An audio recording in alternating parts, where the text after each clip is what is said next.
ክርስቲያናዊ ፍጹምነትን ለማግኘት የምትፈልግ ከሆነ ህሊናህን ለነፍስህ ከማይጠቅም ወሬ መጠበቅ አለብህ።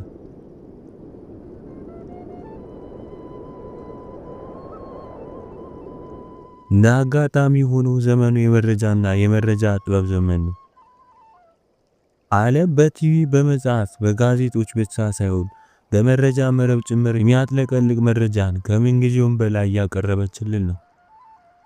ነገር ግን ይህ ጥቅም የለሽ መረጃ እኔ የአእምሮ ብክለት ብዬ ለምጠራው ችግር ይዳርጋል። በዚህ ዘመን ለስራቸው ውጤታማነት ቢጠቅም ባይጠቅም መረጃን በመረጃነቱ ብቻ የሚፈልጉ የመረጃ ሱሰኞች አሉ። ቅዱስ ጳውሎስ በአንደኛ ቆሮንቶስ ምዕራፍ 2 ቁጥር 2 ላይ እንዲህ ይለናል፣ በመካከላቸው ሳለሁ ከኢየሱስ ክርስቶስ በቀር እርሱም እንደተሰቀለ ሌላ ነገር ላላቆርጬ ነበር። ቅዱስ ጳውሎስን የሚያሳስበው ዕውቀት ኢየሱስና ሕይወትን የሚሰጠው መስዋዕትነቱ ነው።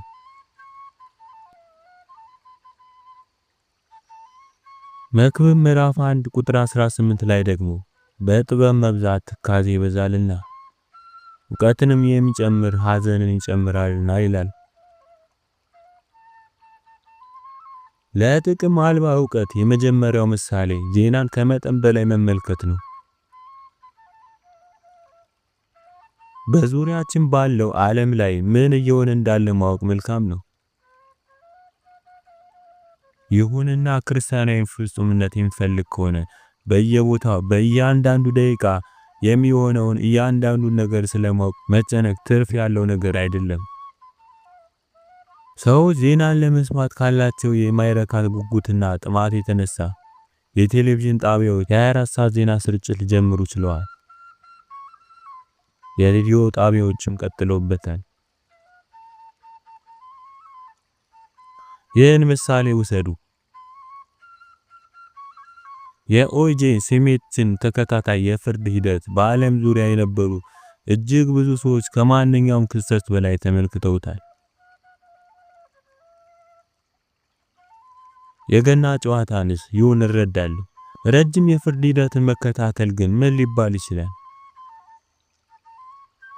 ከዚህ ምን ላገኝ እችላለሁ? ለነፍሴም ለስጋዬም ለህሊናዬም ምንም አላገኝም። በአብይ ጾም ወቅት የማድርገው ልንገራችሁ። በሬዲዮ ዜናን ከመስማት ጋዜጦችንና መጽሔቶችን ከማንበብ እከለከላለሁ። እንደምታውቁት ቲቪ በአብይ ጾም ወቅት እንዳንጠቀም ተስማምተናል። እመኑኝ፣ ምንም ነገር አያመልጠኝም፣ አይጎድልብኝም። ይልቁንስ ህሊናዬን ከመረጃ ብክለት ነፃ ይሆናል። ስለዚህ በትክክል እንደሚሰራ አምናለሁ።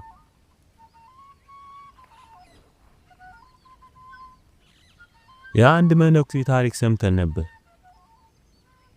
ይህ መነኩሴ ከሌሎች መነኮሳት ጋር ሲነጋገር ቆይቶ ወደ በዓቱ ከሄደ በኋላ እጅግ በተደጋጋሚ በዓቱን ሲዞር አንድ መነኩሴ ተመለከተውና ምን እያደረገ እንደሆነ ጠየቀው። እርሱም መለሰ፣ ስናወራቸው የነበርናቸውን ዓለማዊ ወሬዎች እያስወገድኩ ነው። ወደ በዓቴ ይዤ መግባት አልፈልግም። ሁለተኛው የማይጠቅም ዕውቀት ምሳሌ ደግሞ ከአንተ የማወቅ ፍላጎት ነው። አዋቂ ለመሆን ብቻ ሲባል ስለ ብዙ ነገሮች የማወቅ ጥማት ይህ እንዴት ሊጎዳኝ ይችላል? መልካም አበው እንዳሉት ይህ በጠቅላላ ዕውቀት መሞላት መጠቅጠቅ ከሌሎች የተሻለ አዋቂ እንደሆንኩ ወደ ማሰብና ወደ ኩራትና ትዕቢት ይመራኛል። ዕውቀቴንም በሌሎች ፊት ማሳየት ስለምፈልግ ወሬኛ እሆናለሁ። ባህታዊ ቱፋን እንዳለው ከሆነ በመጨረሻ አእምሮአችን ራሱ የምናመልከው ጣዖት ይሆንብናል። ሐሳበ ግትር እንሆናለን። ሁሉን እስካወቅን ድረስም ሌሎችን ለማማከርም ሆነ ምክርን ለመቀበል ፈቃደኞች አንሆንም። ይህም በመንፈሳዊ ጉዳዮችም ጭምር በራስ ወደ መደገፍ የሚመራ የህሊና ትዕቢት ሲሆን እጅግ አደገኛ ነው። ክርስቲያናዊ ፍጹምነትን መከተል ከፈለጋችሁ ህሊናችሁን ከዚህ አይነቱ የእውቀት ሱስ ማላቀቅ አለባችሁ። ቅዱስ ጳውሎስ በአንደኛ ቆሮንቶስ ምዕራፍ 3 ቁጥር 18 እስከ 19 ላይ ማንም በዚች ዓለም ጥበበኛ የሆነ ቢመስለው ጥበበኛ የሆን ዘንድ ሞኝ ይሁን፣ የዚህች ዓለም ጥበብ በእግዚአብሔር ፊት ሞኝነት ነውና። መንፈሳዊ ጥበብና ዓለማዊ ጥበብ እጅ ለእጅ ተያይዘው ሊሄዱ አይችሉም። የዚህን ዓለም ጥበብ እጅግ የሚሹ ሰዎች ብዙ ጊዜ በእግዚአብሔር የማያምኑ ይሆናሉ። በትዕቢተኛ አእምሯቸው ተወጥረው አእምሯቸውን የፈጠረውን እግዚአብሔር ይክዳሉ። በዚህ የተነሳም ቅዱስ ጳውሎስ ጢሞቴዎስ ሆይ በውሸት ዕውቀት ከተባለ ለዓለም ከሚመች ከከንቱ መለፍለፍና መከራከር እየራቅ የተሰጠን አደራ ጠብቅ። ይህ ዕውቀት አለን ብለው አንዳንዶች ከእምነት ስተዋልና ጸጋ ካንተ ጋር ይሁን አሜን። አንደኛ ጢሞቴዎስ ምዕራፍ 6 ቁጥር 20 እስከ 21። በመዝሙር 72 ቁጥር 22 እስከ 24 ላይ ደግሞ ነብዩ ዳዊት እንዲህ አለ። እኔ ተናኩ ነኝ አላወኩምም፣ በአንተ ዘንድም እንደ እንስሳ ሆንኩ። እኔ ግን ዘወትር ካንተ ጋር ነኝ፣ ቀኝ እጄንም ያዝከኝ። በአንተ ምክር መራኸኝ፣ በክብር ተቀበልከኝ። ጠቢብ ለመሆን ሲባል ሞኝ የመሆን ትርጉም ነው። በእግዚአብሔር ፊት ሞኝነትን ከገለጥ ቀኝ እጅን ይይዝሃል፣ በእርሱም ምክር ይመራሃል፣ ከክብርም ጋር ይቀበልሃል። የማወቅ ፍላጎት የሎጥን ሚስት ለጥፋት ዳርጓታል። እንዲሁም ጌታችን በሐሳዊ መሲህ ጊዜ ስለማወቅ ጉጉት በተመሳሳይ ምሳሌ አስጠንቅቆናል።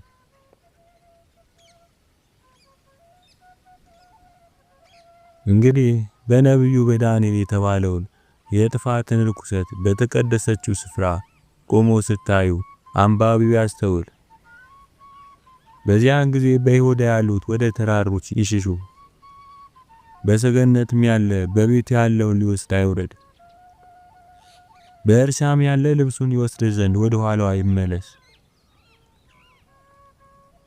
ይህም ማለት ሐሳዊው መሲህ ከማግኘት ወይም ከማየት ወይም ከመስማት አሻፈረኝ ማለትና መሸሽ ማለት ነው።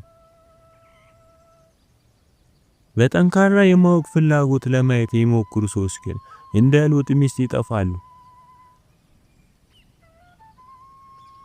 ሉቃስ ምዕራፍ 17 ቁጥር 31 ላይ ተመሳሳይ ሐሳብ የሚነግረን ሲሆን በሎጥ ሚስት ትህተት ዳግም እንዳንወድቅ ያሳስበናል።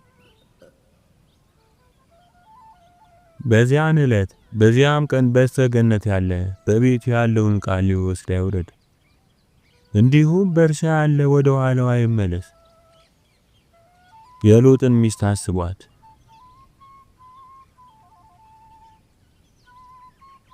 በእነዚህ ዕለታት ሰው ቲቪ ለማየት ወይም ሬዲዮ ለመስማት ወይም የቅስቀሳ ስብሰባዎችን ወይም ስለ እርሱ ማንኛውም ነገር ከማወቅ ራስን መግታት አለበት።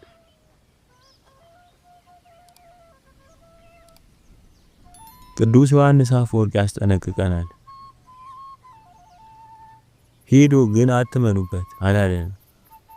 ነገር ግን አትሂዱ ከእርሱም ተለዩ አለን እንጂ። ምክንያቱም በዚያን ጊዜ ድንቅ ነገሮችና ታላላቅ ተአምራትን ይደረጋሉና። ይህንን ማስጠንቀቂያ ወደ ጎን ትተህ የራስን የማወቅ ፍላጎት ከተከተል ትጠፋለህ።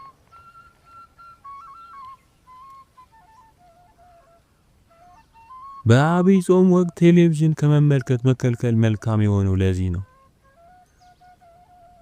ራሳችንን መግታት ከለመድን ደግሞ ሐሳዊው መሲህ ቢመጣም ከማየት መከልከልና ወደ እርሱ ይሰበስበን ዘንድ በደመና የመጣውን ጌታ በመጠባበቅ አይናችንን ወደ ሰማይ ማቅናት ይቻለናል።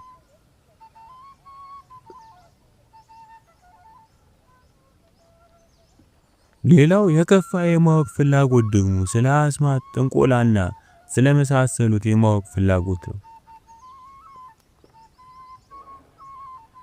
ይህም በአጋንንት ወደ መያዝ፣ ራስን ወደ ማጥፋትና ሰዎችን ወደ መግደል የሚያደርስ ነው።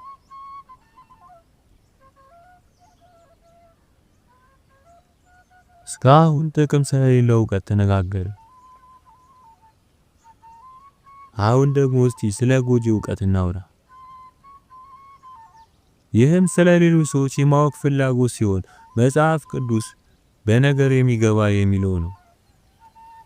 አንደኛ ጴጥሮስ ምዕራፍ 4 ቁጥር 15 ላይ እንዲህ ይላል፣ ከእናንተ ማንም ነፍሰ ገዳይ ወይም ሌባ ወይም ክፉ አድራጊ እንደሚሆን ወይም በሌሎች ጉዳይ እንደሚገባ ሆኖ መከራን አይቀበል።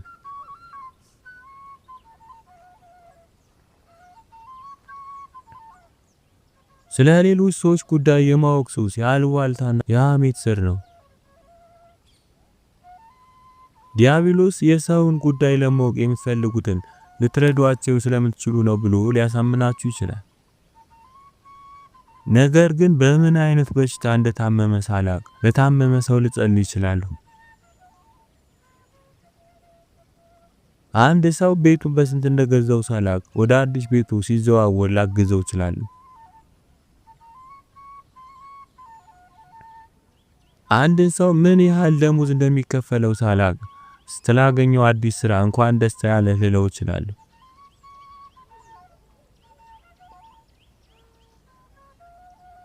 ከሌሎች በተለየ ወጣቶች የጓደኞቻቸውን ሚስጥሮች የማወቅ ሱስ አለባቸው። ሚስጥርን ካልነገርህ ጓደኛ አይደለህም። ሚስጥሬን ልነግርህ የምችለው ያንተን ከነገርህ ብቻ ነው። ይህ ግን ጎጂ እውቀት ነው። መጽሐፍ ቅዱስ በነገር መግባትን ነፍሰ ገዳይ የመሆንና የመስረቅ ያህል ክፉ መሆኑን ይገልጽልናል። ብዙ ሰዎች ስለ እነርሱ ማወቅ ስለሚፈልጉ ወዳጆቻቸው ተማረው ይነግሩኛል። አንዳንድ ሰዎች እንደውም ሰዎች የግል ጉዳዮችን እንዲያውቁብኝ ስለማልፈልግ ለመዋሸት እገደዳለሁ ብለውኛል። ለዚህ የምሰጠው መልስ ግን አትዋሹ፣ ጉዳዩ የግል ጉዳይ መሆኑን ብቻ ንገሯቸው የሚል ነው። ከተቆጡና ሊያናግሯችሁ ካልወደዱ አትጨነቁ። እውነተኛ ጓደኞቻችሁ አይደሉም ማለት ነው። እውነተኛ ጓደኞች ምስጢርን ለማውጣት ከመገፋፋት ይልቅ የጓደኞቻቸውን የግል ጉዳዮች ያከብራሉ።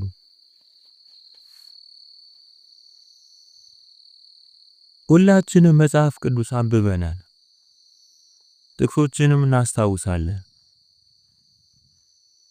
ይህ ሆኖ ሳለ ግን በእርግጥ ጥቅሶች የያዟቸው መንፈሳዊ ጽንሰ ሐሳቦች በአእምሯችን ውስጥ ተክለናቸዋል። በዘዳግም ምዕራፍ 6 ቁጥር 6 እስከ 9 ላይ ተነግሮናል። እኔም ዛሬ አንተን የማዘውን ይህን ቃል በልብህ ያዝ፣ ለልጆችህም አስተምረው፣ በቤትም ስትቀመጥ በመንገድም ስትሄድ ስተኛም ስትነሳም ተጫወተው። በእጅ ምልክት አድርገህ ሰረው፣ በዓይኖችም መካከል እንደ ክታብ ይሆንልህ። በቤትህም መቃኖች በደጃፍም በሮች ላይ ጻፈው። ይህም ማለት በመጽሐፍ ቅዱስ ላይ ያነበብነውን ነገር በሚገባ ቀስመን የአስተሳሰባችን ሂደት አካል እስከሚሆን ድረስ በልባችንና በአእምሯችን ላይ ማተም አለብን ማለት ነው። እነዚህን ምሳሌዎች መጽሐፍ ቅዱስ በሉቃስ ምዕራፍ 6 ቁጥር 26 ላይ ሰዎች ሁሉ መልካም ሲናገሩላችሁ ወዮላችሁ፣ አባቶቻቸው ለሐሰተኞች ነቢያት እንዲሁ ያደርጉላችሁ ነበርና። እንዲሁም በድጋሚ በሉቃስ ምዕራፍ 6 ቁጥር 22 እስከ 23 ላይ ሰዎች ስለ ሰው ልጅ ሲጠሏችሁ፣ ሲለዩአችሁም፣ ሲነቅፏችሁም ስማችሁን እንደ ክፉ ሲያወጡ ብፁዓን ናችሁ፣ እነሆ ዋጋችሁ በሰማይ ታላቅ ነውና። በዚያን ቀን ደስ ይበላችሁ፣ ዝለሉ፣ አባቶቻቸው ነቢያት እንዲያደርጉባቸው ነበርና ይላል። በዚህም መሰረት ከመመስገን ይልቅ መነቀፍ የበለጠ ብጽዕና ነው። ሰዎች ሲያመሰግኑ ለእኔ መንፈሳዊነት አደገኛ እንደሆነና ሰዎች ሲነቅፉኝ በሐሰት ክፉ ሲናገሩብኝ ማመስገንን በአእምሮዬ ውስጥ ተክየዋለሁ። የማይቻል ነገር ነው ልትሉ ትችላላችሁ፣ ግን መሆን ያለበት ነው። አቡነ ዮሐንስ የተባሉ አባት በየሳምንቱ ሐሙስ በአቅራቢያቸው ወዳለ ወደ አንድ መንደር ለማስተማር ይሄዱ ነበር። በግብፅ እንደተለመደው ወደዛች መንደር ለመሄድ ሲሳፈሩ ከአንድ ሌላ ሰው ጋር መዳበል ነበረባቸው። በዚህ ጊዜ አንድ አክራሪ ሙስሊም ሁል ጊዜ በተመሳሳይ ሰዓት አብሯቸው ይሳፈር ነበር። ሊሳፈሩ ሲገቡ ታዲያ ፊቱን ዞር ያደርግና ይተፋ ነበር። ይህን አስነዋሪ ድርጊት ለዓመታት ይፈጽም ነበር።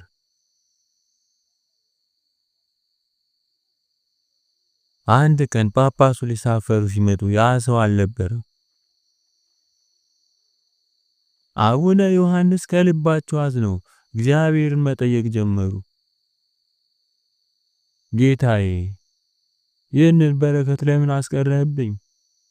ይህንን በረከት ከዚህ በላይ ቀበል ዘንድ ለማልገባ ይሆን ስልከው በኃጢአቶቼ መብዛት ይሆን?